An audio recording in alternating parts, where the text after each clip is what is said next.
Hey, thanks so much for finding the video. Do us a favor. If you haven't done so yet, please subscribe. Be sure to leave your comment. We love to interact. Enjoy the video.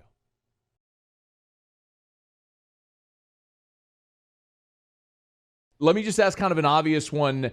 Was it kind of up in the air, or was this sort of an inevitability that you knew you were going to be back? Yeah, I was pretty positive, from the start of free agency. I was going to be back with New Orleans, but we looked around, but New Orleans the whole time made it known that they wanted me back and I wanted to be back with them. So a 1-year deal, and I'm really excited to go in there and compete again. So how does that go, Will? Because last year you were on a 1-year deal as well. I mean, is it advantageous to do the 1-year deals, or was it really just something where you just wanted to be in New Orleans and we're going to make that work?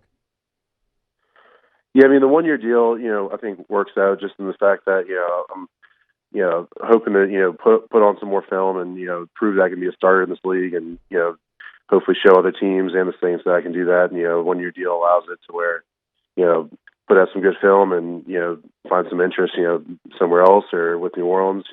You might be able to snag a long-term deal and, show that you're that type of player. I mean, is it? I mean, everybody knows, right? You're from New Orleans. You went to Brother Martin, LSU. You're a Louisiana guy. You end up with the hometown team. I mean, is there that pull, though? Like, it feels like it would be kind of natural, right? Just to really want it to work out, to be close to family and everything like that, to stay in New Orleans. I mean, is there that pull to want to make it work there? Yeah, it's a little bit of that, and too, like just the organization itself. I mean, the guys in our line room, we're all super tight. I love playing with those dudes. Our coaches are great. I've, just, from the time I showed up to New Orleans to now, I'm, tremendously better as a player, and I feel like I can continue to, get better. So the organization, it's just, it's all the veterans always tell us, this place is pretty different. A lot of teams aren't like this. It's worth staying in New Orleans for that. Hey, man, walk me through that a little bit. You said you're so much better as a player now than when you showed up. What has that – because, look, I mean, you left LSU as an all-SEC guard and center. I mean, I don't know how many people have accomplished that feat, being all-SEC at 2 different positions. So, like, how much better – in what ways do you feel like you've gotten better over these 3 years? Really, my overall game, when I was at LSU, we were kind of, ground and pound. I never really – I would say I wasn't as, attention-oriented in terms of, the finer points of my techniques. At LSU, we were just, we were kind of rolling over people a lot until, the Alabama game most years when I was playing there. And then, that's when, we got in trouble. But I feel like once I got in New Orleans, the coaches really got with me and, showed me how to really fine-tune my techniques, and I'm still working on that. But when I got there, it was the coaches just got with me and really helped me, fine-tune everything and really show me what it's like to be a pro. Is your family kind of pumped that you're staying with the Saints? Yeah, they're definitely pumped. My wife and I are expecting our first child in about a month. So, everybody's pretty fired up that we're staying around.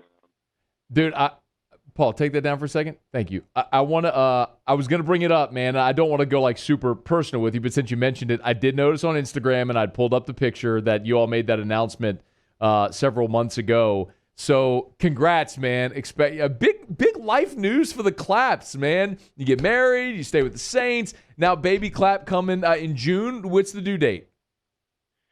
Her due date's at the end of May, so we don't have much time left. Been setting up all the baby stuff, and it's an exciting time for sure. All right, so all right, let's explore this a little bit. You're going to be a first-time dad. What's been the biggest surprise about the getting ready for the baby process for you?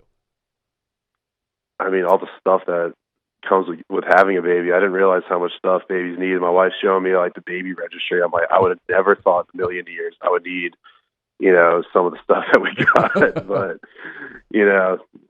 she's been great, and she's been handling all that, and I'm really pumped up. This next month's just going to go by super slow. Do y'all know a boy or girl?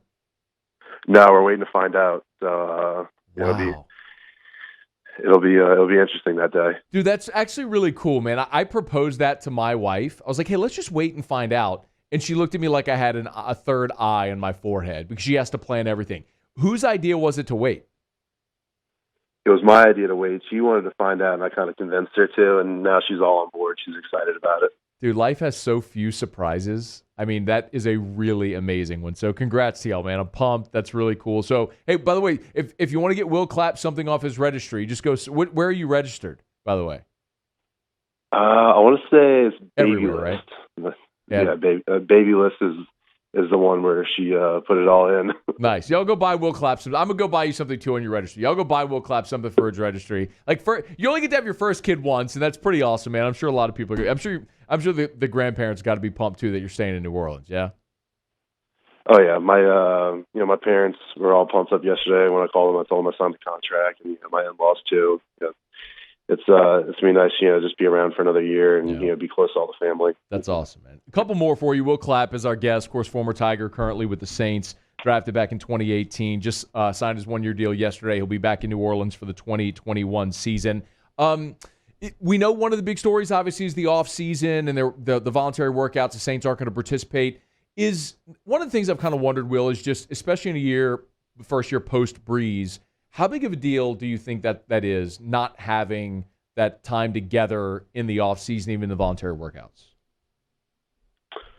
I would say for most teams it's probably a big deal because you want to have that time to come together as a team and get comfortable with each other. But our two guys that we have under center, Taysom and Jameis, they both been in the system. We've all taken tons of reps with them, and just on top of everybody else, we really didn't lose that many people this off season. So I think this the team itself will we'll be able to make up that time lost just by the experience we have with everybody. How would you classify what it's going to be like, or how would you describe what it's going to be like being in the huddle? I mean, you mentioned Jameis and Taysom have been but like not having Drew there. I mean, have you thought about what that's going to be like?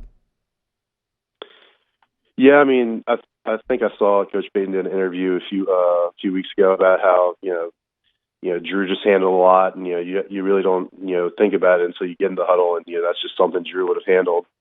And he did, like I said, he did a lot. I mean, from helping the O-line out with seeing where what's coming from to checking the receivers' reps. I mean, he was in charge of everything, and he did it superb his whole career, and that's why he's a Hall of Famer. What's the locker room like without? I mean, obviously, you haven't had a game yet or anything, but just what's the vibe around the organization now without Drew there? Yeah, if you play for Coach Payton, we're always shooting to win. We're trying to score a lot of points and shut people out on defense. He doesn't care who's that quarterback. He's all about the team. And these past couple of years when Drew's been out, we've still played very well. And this organization is just a winning organization. That's just kind of the mindset that we have. Hey, man, last thing for you. Also, Zach Strief is coming out of the booth, and he's going to be an assistant offensive line coach. Have you had a chance to – I mean, have you met him? Have you had a chance to work with him at all yet? Yeah, I mean, Zach's always kind of been around just to, offer us advice, help out. And I'm really excited. He was a really smart player, had a lot of respect in the locker room. And, he's given me advice throughout my career so far, and I'm really excited just to have him on a daily basis, helping us out and, making us better players. He is Will Clapp, former All-SEC offensive lineman from LSU, now with the New Orleans Saints. Drafted in 2018, re-signed with the Saints yesterday. I'm pumped for you, man. Everybody go flood the Clapp's registry. Go buy them all kind of stuff, teddy bears or blankets or whatever it may be. Or like the really cool Mama Roo swing that sometimes looks like a spaceship. Maybe that'd be cool. Have you got one of those yet? I think, yes, we actually do have that because I think I put it together yesterday. Okay. All right. Well, you got a little bit of downtime to keep putting cribs and whatnot together. You got about a month before it all comes to a head. But, dude, congrats on everything, man. All the life news is awesome. We're pumped for you, and congrats on being back with the Saints, man. We'll talk soon, all right? Yes, sir. Appreciate it, Matt. Hey, thanks so much for watching. Please leave your comments. I love to interact, and be sure to hit the red subscribe button below.